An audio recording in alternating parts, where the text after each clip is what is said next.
Today we are going to learn about list. So, stay focused on this video.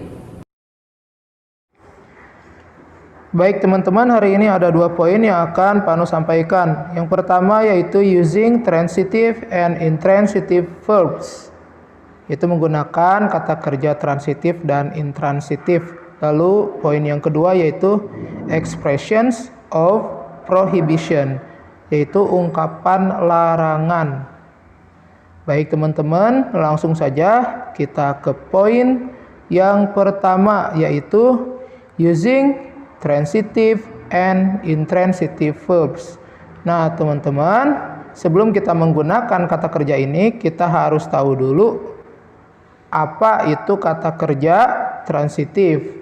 Nah, kata kerja transitif itu kata kerja yang membutuhkan objek. Nah, teman-teman sudah tahu ya objek itu apa? Seperti layaknya bahasa Indonesia. Ya, dalam bahasa Inggris juga sama. Nah, teman-teman, contohnya kata kerja yang membutuhkan objek yaitu seperti kata want, like, bring. Nah, untuk lebih jelasnya lagi, teman-teman bisa perhatikan contoh berikut ini. For example, I want an apple. Saya mau sebuah apel atau saya ingin sebuah apel. Nah, kita tidak bisa hanya mengatakan I want bla bla bla gitu. Jadi tidak jelas, masih kurang gitu, masih kurang jelas. Oke? Nah, teman-teman, jadi kalau misalkan kata kerja transitif ini membutuhkan objek langsung, oke? Jadi kalau tanpa objek kalimatnya belum sempurna, ya. Teman-teman, di sini bisa lihat kan? We cannot just say I want. Kita tidak bisa hanya mengatakan I want. Nanti akan ada pertanyaan, what do you want? Apa yang kamu mau, apa yang kamu ingin? Ya, karena tidak jelas, oke? Karena belum lengkap gitu, lebih tepatnya. Jadi, untuk kata kerja want ini harus ada objeknya. I want an apple. Contohnya seperti kalimat ini. Baik, selanjutnya. Contoh selanjutnya ya. Contohnya kata bring. Nah, kata bring juga termasuk kata kerja yang membutuhkan objek langsung setelahnya. Contohnya dalam kalimat seperti ini. I bring an umbrella. Saya membawa sebuah payung. We cannot just say, kita tidak bisa hanya mengucapkan I bring. Nanti akan ada pertanyaan, what do you bring? Apa yang kamu bawa? Nah, teman-teman, cirinya seperti itu ya. Jadi, jika kata tersebut membutuhkan objek, maka kata kerja tersebut termasuk ke dalam kata kerja transitif. Itu aja, oke? Next.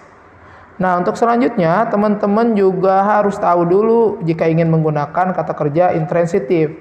Nah, kata kerja intransitif ini adalah lawan kata kerja transitif. Kalau kata kerja transitif ini membutuhkan objek, kalau kata kerja ini tidak membutuhkan objek langsung. Contohnya seperti kata walk, terus ada kata run, kemudian ada kata cry. Walk artinya berjalan, run artinya berlari, cry artinya menangis. Teman-teman sudah tahu.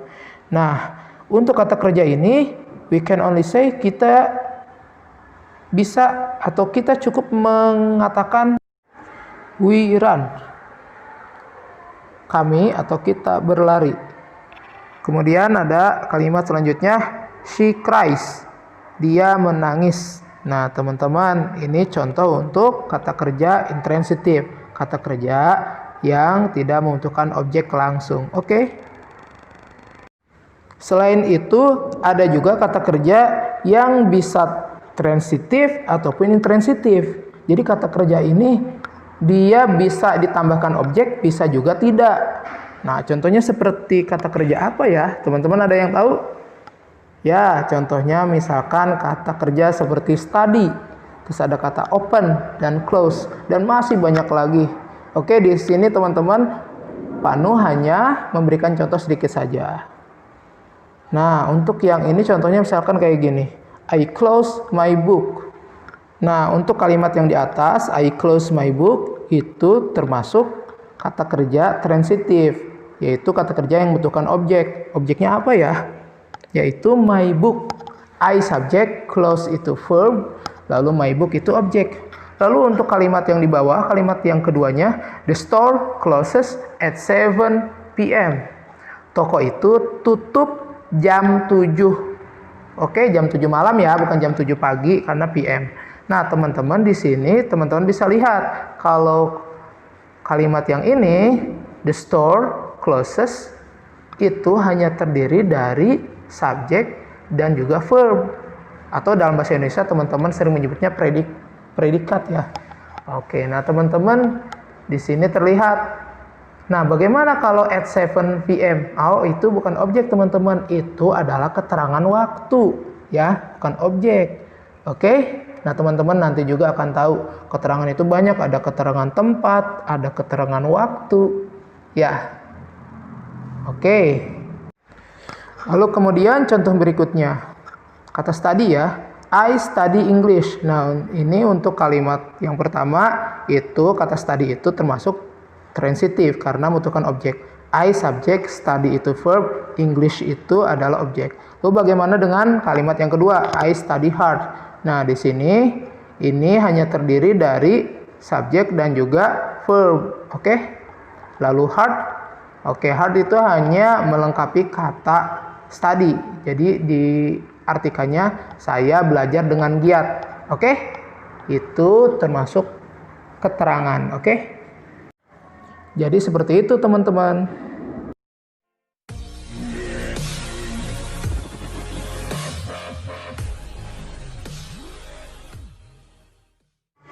Kemudian untuk materi selanjutnya yaitu tentang expressions of prohibition, yaitu ungkapan larangan.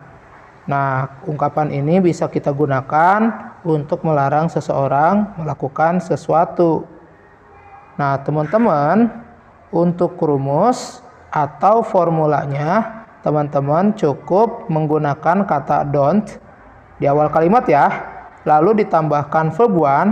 Verb one itu adalah kata kerja dasar. Kata kerja yang tidak ada tambahan ing atau ditambahkan huruf s atau es di akhirnya.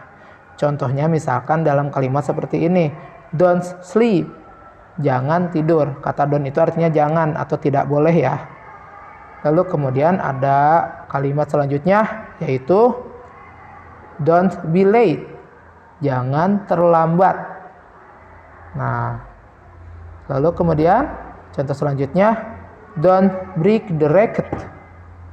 Don't break the racket. Oke, jangan rusak raketnya.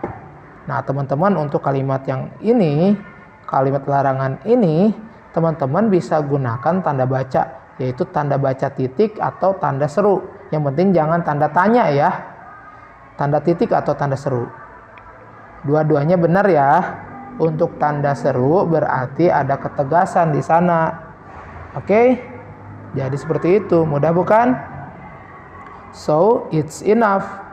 Don't forget to study hard and do the best.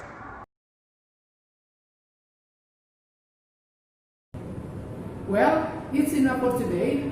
Thank you for watching. Don't forget to like, comment, and subscribe. See you. Assalamualaikum.